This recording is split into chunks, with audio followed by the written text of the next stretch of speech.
Hello everyone. I am just getting set up on my Chromebook so I can chat along with you when you join in. So I will be right with you.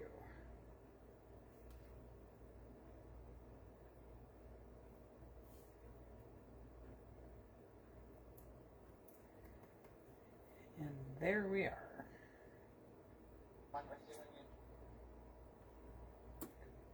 Okay, so we are ready to go. I'm just going to make sure that I'm set up and in frame. And yeah, we are off. In front of me is my basket for the project, for the stuffed folio that we're going to be making. The idea for the basket like this came from another junk journaler. Raven Vintage CA is who she is. I can link her for ideas and stuff. She's got some great work. Anyway, my basket has got everything I need for this folio, including all the fussy cuts from the kit that I'm going to be using, which in this case, for this one, I'm going to be using the, hi Julie, Summer's Farewell kit that was released on Friday. So anyway, we're going to jump right in. We're going to get started on the folio part of it today. So I have one that's already made and an envelope to show you. Move this out of the way, and we will get right into what we're going to do. You can use whatever you would like to use for the base for your folio. You can make it simple, you can make it however you like, but I'm going to use a 9x12 envelope for this one. I'm going to reinforce the fold, because we're going to have pockets inside of it, so I'm going to reinforce these folds on the side so they don't wind up tearing over time. So I right here have some fabric medical tape. I bought it at Walmart a long time ago. I can color it with ink, I can dye it, I can stamp on it, I can use alcohol, I can whatever kind of inks I want to use. I can even color it with a pen. So I'm just going to add tape to the edge of my envelope just to reinforce the fold, because there'll be a lot of wear and tear on this over time, especially because once we're done and it is completely stuffed, it'll be really, really full. Open my flap and just fold the tape over. I'm not reinforcing this side, the ends, because they're going to be the opening. I will reinforce those a different way as I go. I'm going to turn this one around and do the other side. It's just a quick, easy way. You could use washi tape. You could use whatever you happen to have on hand. You could cover it with even fabric pieces if you wanted to. Whatever works for you is whatever works for you. I just happen to have this on hand and I use it quite often. It's, again, just a cheapy cloth medical tape. It's super strong.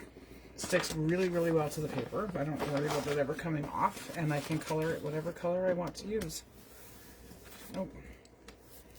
And as sticky as it is, it also comes off just as easily. So it's kind of like washi wood. I think it seems to hold better for me over time than regular washi tape does. It's pretty much the same texture as some of the washi tapes that we have too. So reinforce my edges. I didn't reinforce the edges on the first one. So I guess before I go any further, I should give you the measurements for what I'm going to be doing. I'm going to not use my scoreboard today. I'm going to use a ruler and my bone folder to show you how to fold without having a scoreboard. So here is my original envelope. Turn this one around so you can see it here. And I have scored, this is 5 inches from each panel is 5 inches. So I scored this one at 5 inches, 5.5 inches, 10.5 inches, and 11 inches. And then that gave me the extra inch from the flap. So if I were to close this back over again, you would see the extra inch from the flap here, and then reopened, and then I'll show you how to do the inside pockets in a bit. So there is my folio base. So I'm going to show you how I score and fold these without having a scoreboard, because not everybody has one. My little guy came home yesterday from school, and he's already day 4, and we are into the land of the cold season. So if I get a little congested or whatever, you better not be giving it to me, but I have my tea in front of me and I am all ready to go. So I have my mat here and my envelope. I'm going to line up my mat on the edge. And like the first score again is going to be at 5 inches, and then it's going to be, I will post the measurements as well in the description or in the comments after. So I'm going to line my ruler up at 5 inches, grab my bone folder, go underneath, come underneath, and go right up against my ruler, and I'm just going to score. Just going to push right up against the edge of the ruler to give me the definite score line, and you can see here how well that scores. So I'm going to reinforce this one before I move on to the next one. So if you don't have a scoring board, you don't have to have one. And then I'm going to go from here, and I'm going to line myself back up again, and I'm going to score this one at 5.5 inches. And again, I'm just going to come under, and I'm going to flip it up, and I'm going to push right into the edge of that ruler. I'm using a steel ruler. I just find it works. It gives me the nicest crease, and I've had this one for a really long time, so don't ask me where I got it from, because I probably couldn't tell you at this point in time. It's been on my desk for so long. Make sure that I'm all lined up straight before I put the permanent crease in it. And we are off to the races for this one. So there's my first flap. You don't have to put the 1/2 inch. You could score it at whatever measurement you wanted to. I'm putting the 1/2 inch in because this is going to be a super stuffed folio by the time it's all said and done. It will have tags and tag bases, and it'll have pockets and hidden tuck spots and all kinds of things like that. And then both sides of this will also be open to stuff other things into it. So there's my first one at 5 inches, 5.5 inches. Then I'm going to come back to my mat, line myself back up again, and I'm going to go to 10.5 inches.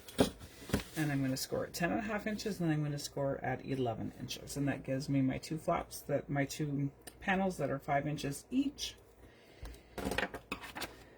And my flap for the closure. And again, you can use the scoreboard if you want. I chose not to use the scoreboard for this particular one because I wanted to show you that you don't have to have all the fancy gadgets, gizmos, and everything else to do what we do. You can use a pair of scissors and a ruler. You could use the back of your scissors, whatever you happen to have that would work to give you the crease. Oh, I'm just pushed up against the ruler.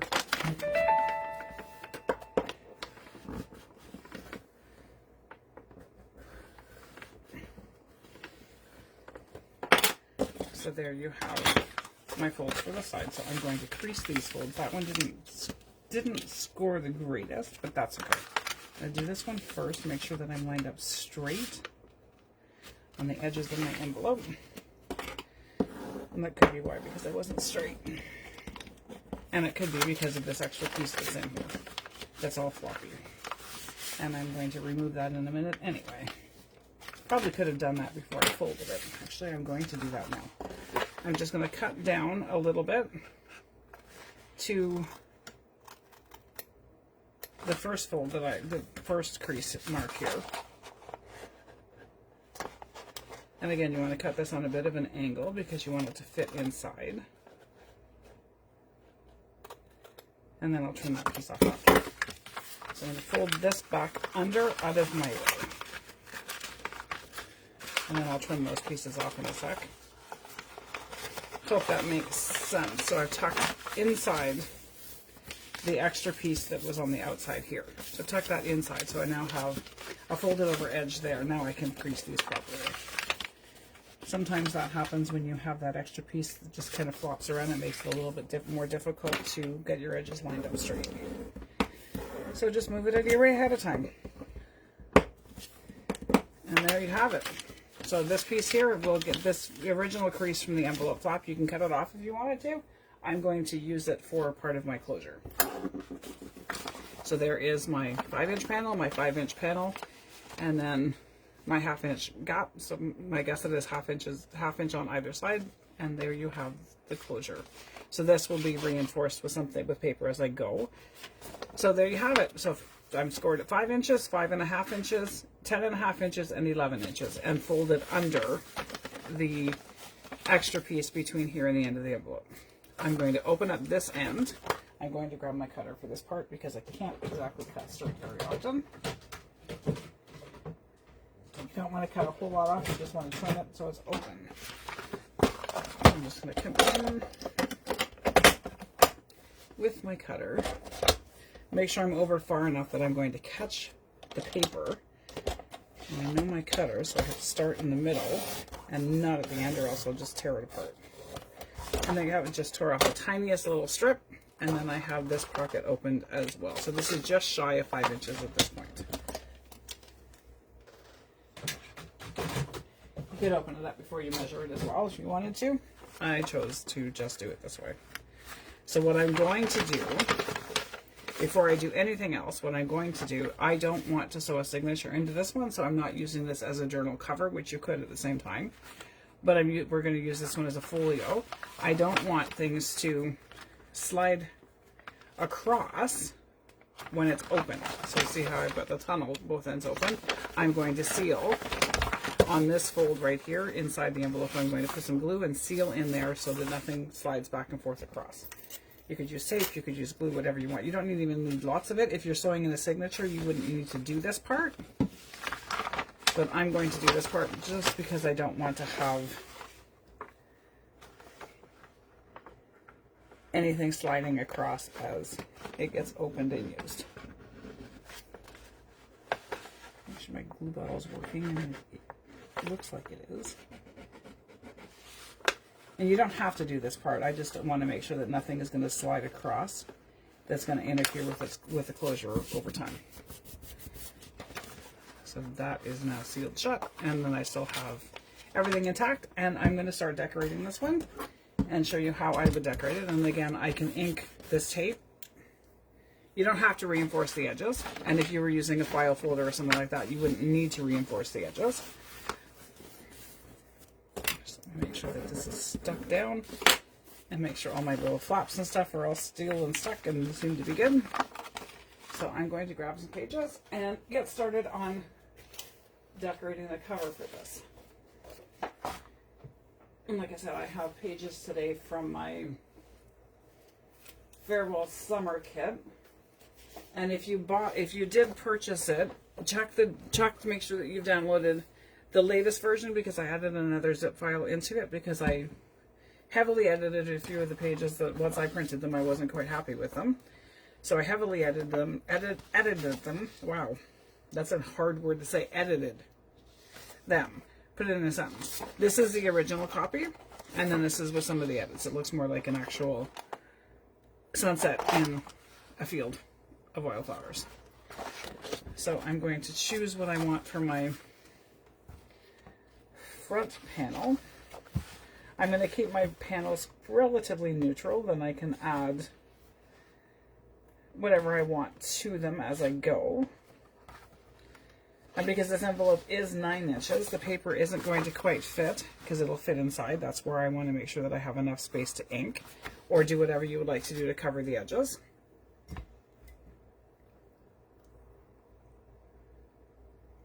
And I'm going to use Vintage Photo. Take the fuzzies off my dauber. I'm not sure where they came from. It must have been from whatever I was working on last. And I'm just going to start inking everything. Normally I would do this on my glass mat, but I don't want to get ink all over this mat. I'm going to go quite heavy on these edges because I kind of want to have it blend in a little better when I add in my paper that may not fit all the way across. You could use any paper you wanted to use. I actually might use some of these in a landscape orientation or portrait orientation so that it lines up better with the whole edge of the paper. You'll see what I mean by that in a minute. Just like what a few on. I only have Julia that's commented, so anybody else who's joined, welcome, welcome. Thanks for joining me as I hopefully inspire and teach you a little bit of something new. And like normally, again, I would do this on my glass mat, then I can put it right on, but I don't want to get ink all over the edge of this.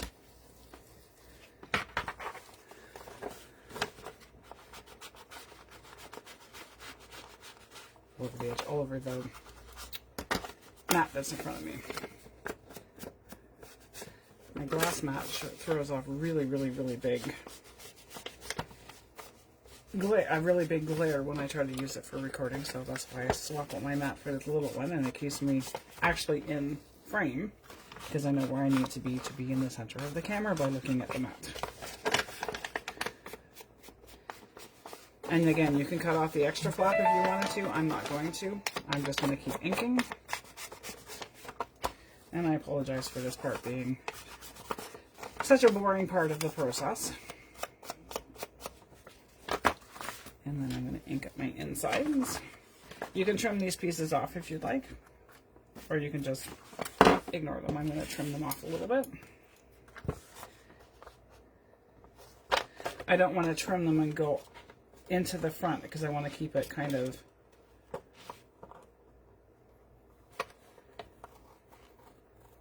the edges straight when I close it, if that made any sense. There we go. The other side didn't have much. Hey Teresa, thanks for joining me. The replay will be available on my YouTube channel as well. It will be on my Facebook page until next month when Facebook deletes it. They only allow us to keep our videos on our pages for 30 days now. So it will be uploaded to my YouTube channel later today so it doesn't get lost or go missing, so you can come back whenever you'd like to check it out. And that link will also be on my video post coming when it's uploaded. And I'll put the measurements for mine in the description box on the YouTube video as well. So this one again is 5 inches. It's scored at 5 inches. This was a 9x11, no 9x12 envelope. So this one was scored at 5 inches, 5.5, 10.5, and 11 inches.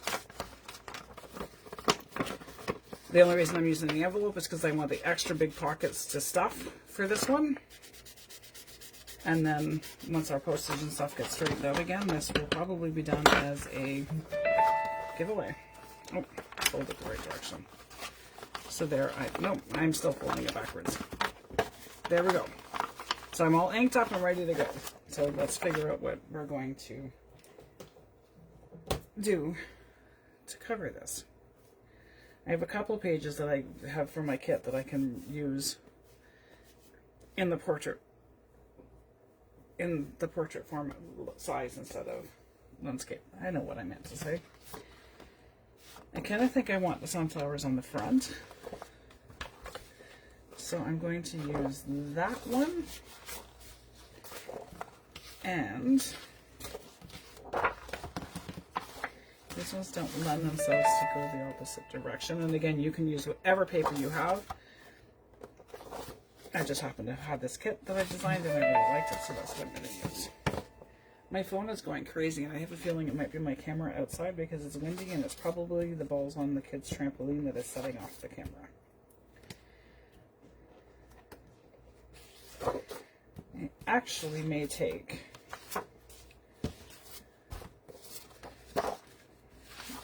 I might just go all the way across with the one page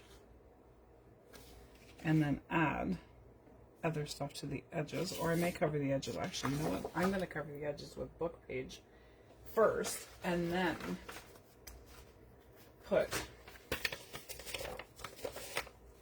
my pages on the front. This was a gardening book, I believe, but maybe I may not want to have webworms as the actual... Oh, these are all bugs and flies and creepy crawly critters. That's okay, it is what it is. You won't notice it much after anyway. And again, you don't have to do this. I'm doing this because I choose to. You can make this as simple or as complex, as minimal or as decorated as you would like it to be. I'm going to cut off the edges though so that I just have the text and not the white space.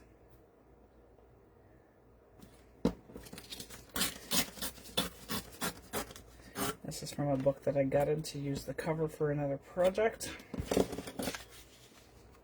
So these don't need to be very wide.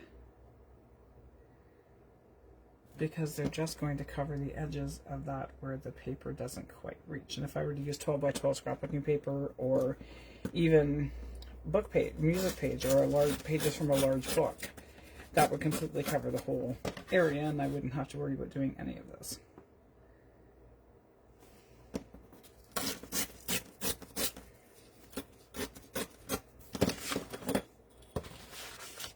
So I need my glue stick. I'm not going to do the spines, I'm just going to do the covers, and I need something to put underneath this so I don't get glue all over my mat. And again, I probably should have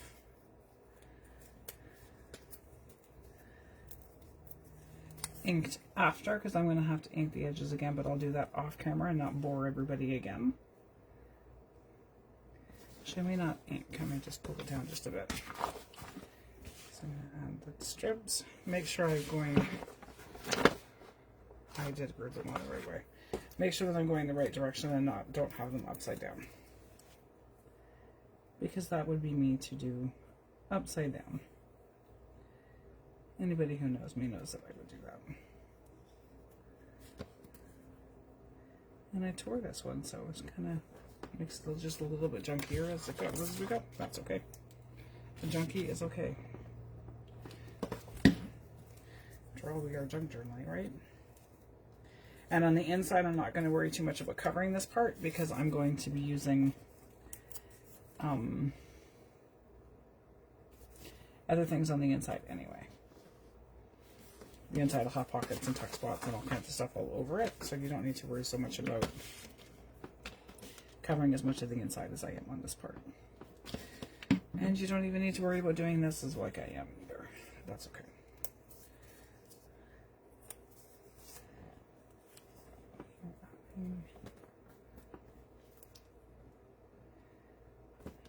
Okay.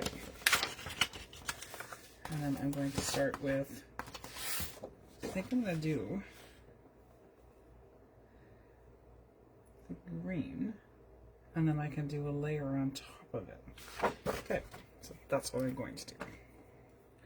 That's not the cap, that's the tape. Move that out of the way so I don't keep grabbing the tape instead of the cap.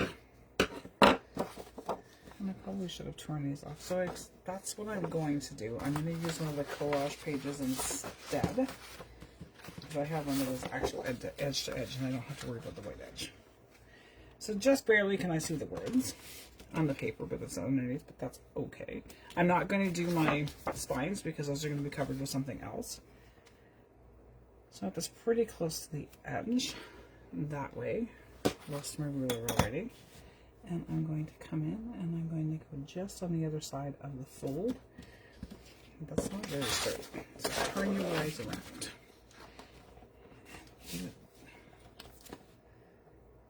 Honest, I do know what I'm doing. You never know by listening to me or watching me now, would you? Okay, put this back. We got this. Okay, there's my edge, and there's my edge. Take it off, and then I'm going to ink all around this, and then I'm going to put it on, glue it down. So this week is the folio base, and I won't bore you by decorating the whole folio. I'm just going to do the outside cover. And then next week, when we come back together again, I'm going to be working on the stuffing part of it. So I'll have my whole folio will be decorated. I won't have any extra pockets or anything on it because those we're going to do together. So next week we will start working on tuck spots and pockets, because we need those first, because if we don't have the tuck spots and the pockets, then we have nowhere to put things that we're going to build to put in it. Right? So we need those. And now I'm going to glue this page on. I have ink on my glue stick. What else is new? And glue on my fingers. Hey, we wouldn't be crafters if we didn't have glue on everything, right? This glue stick, I don't know where it came from. It turned up in my stash. It may have come in a bag of stuff that I bought at a thrift shop. But I'm going to be ordering a case of it, I think, if I can get it by the case, because I really like it much better than the glue stick that I was using.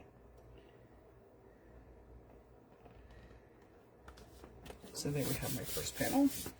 And then I'm going to use this as the second part of the panel, and this is going to be the back page.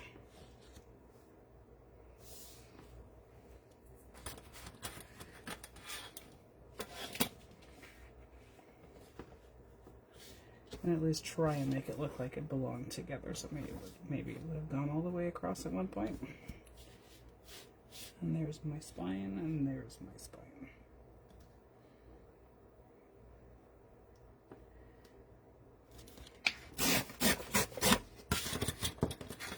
So next week will be tucks, pockets, and spaces to put all of the stuff that we're going to make. And then the week after we'll start with tags, and I think then the week after that is tags and journal spots, and then we have belly bands and scrappy notebooks and altar paper clips and a whole bunch of other different things that we're going to literally make this a stuffed folio.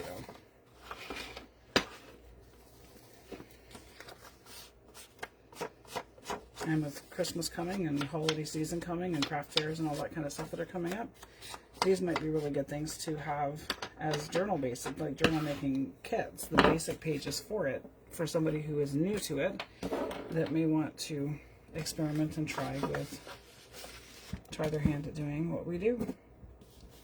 Or somebody may just like the feel of it in their hands.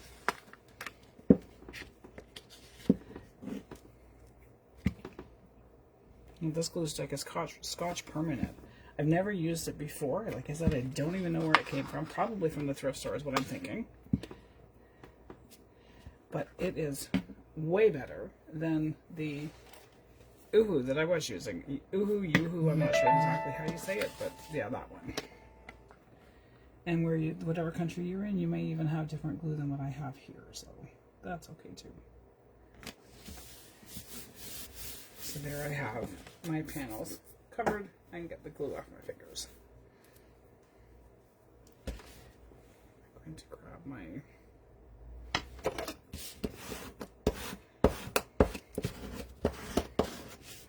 make sure it is stuck down.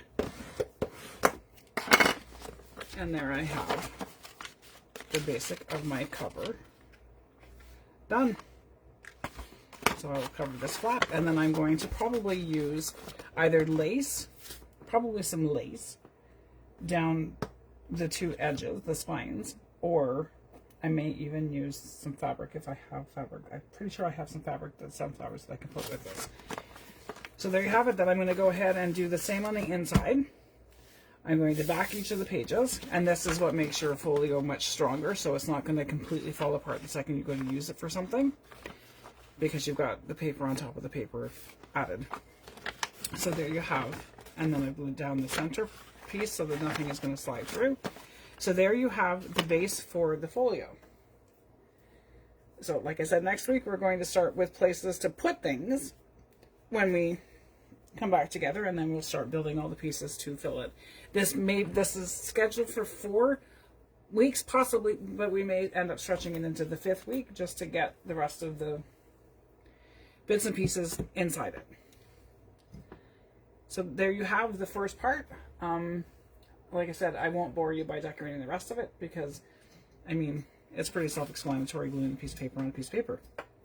So you don't need me for that part, but there is the base. And again, I'll put the measurements for what I'm using. It was a 9x12 envelope, scored at 5, 5.5, 10.5, and 11 inches. And then when I come back together with you next week, I will have this base completely finished, ready to start stuffing with whatever we're going to make next week. So next week it'll be putting pockets and tuck spots and things like that. We may even do some hidden tuck spots inside the inside the pockets. We'll see.